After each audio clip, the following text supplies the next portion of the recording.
చిన్న ఏజ్ అందరివి మన ఫారంలో తెలుసా, ఒక 50 ఏళ్ళు అనుకోండి, ఎవ్వరంగా ఉంటారు వాళ్ళు తెలుసా. వాళ్ళు అన్ని పచ్చిముక్కలే తింటారు, వాటర్ ప్రాపర్గా తాగుతారు, ఇంకా బాగా వాక్ చేస్తారు, 24 hours ఇంట్లో పని చేస్తూ ఉంటారు. వాళ్ళ బాత్రూమ్ వాళ్ళే కడుక్కుంటారు, వాళ్ళ ఫ్లోర్ వాళ్ళే తుడుచుకుంటారు. వాళ్ళకి మళ్ళీ శాలరీలు చాలా ఎక్కువ కదా సార్. జపాన్ లో జనరల్ గా జపాన్ లో ఒక మనిషి లైఫ్ 90 సంవత్సరానికి ఈజీగా ఉంటాడు. అది ఏమి నమ్మలేము. Life style food. ఇందాక మీరు చెప్పారు కదా మేము హాస్పిటల్ కన్నా ఇక్కడ అని, ఆ మాటలు ఇక్కడికి వచ్చి చెప్పండి సార్. రండి, క్లాప్స్ కొట్టండి సార్కి.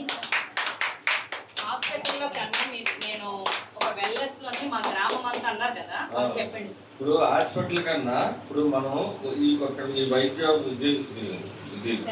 వెల్నెస్ ఓపెన్ అయిందంటే మనంతా అదృష్టపోతుంది. ఎందుకంటే మనం హాస్పిటల్కి వెళ్ళి వివిధ టెస్టులు చేసి డబ్బులంటే పోగొట్టుకుని ఆ రాసిన మందులని కట్టలు తెచ్చి మింగేస్తాం. మన డాక్టర్ ఇచ్చారు కదా ఏమవుతుందని మింగేస్తాం. కానీ వాటి వల్ల అనేక సైడ్ ఎఫెక్ట్స్ ఉన్నాయి. ఇంగ్లీష్ మందులు అంటే డాక్టర్ సైజు మేరకు అవసరమైతే ఎప్పుడే తీసుకోవాలి తప్ప మనం ఏం చేస్తాం, బీపీ షుగర్ ఉందని ప్రతిరోజు 2 వేసుకోవాలి తప్పదు. గ్యాస్ట్రిక్ ఉందో మాత్రం వేసేస్తాం, కాళ్ళు నొప్పులతో మాత్రం వేసేస్తాం. గుర్తుపెట్టుకోండి, మనం ఏం చేస్తాం, 4 ట్యాబ్లెట్లు మింగుతాం. 4 ట్యాబ్లెట్లు మింగితే ఏమవుతాయి, ఈ 4 వెళ్ళి మన బాడీలో ఉన్న ఆర్గాన్స్ మీద పనిచేసి నెమ్మదిగా అవి వీక్ అయిపోతాయి. వీక్ అయిపోయి ఏమవుతుంది, అట్లా సైడ్ ఎఫెక్ట్స్ వచ్చినంటే జబ్బులు స్టార్ట్ అవుతాయి. ఈ జబ్బులతో ఇంకో 4 స్టార్ట్ అవుతాయి, అప్పుడు 8 అవుతాయి, 8 12 అవుతాయి. అప్పుడు మన లైఫ్ పోయినట్టు. ఇంకా అది మనం ఏంటంటే ఆహారం తీసుకోవాలి,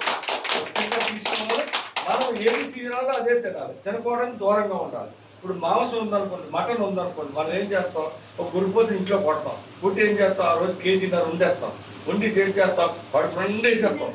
వినండి, అది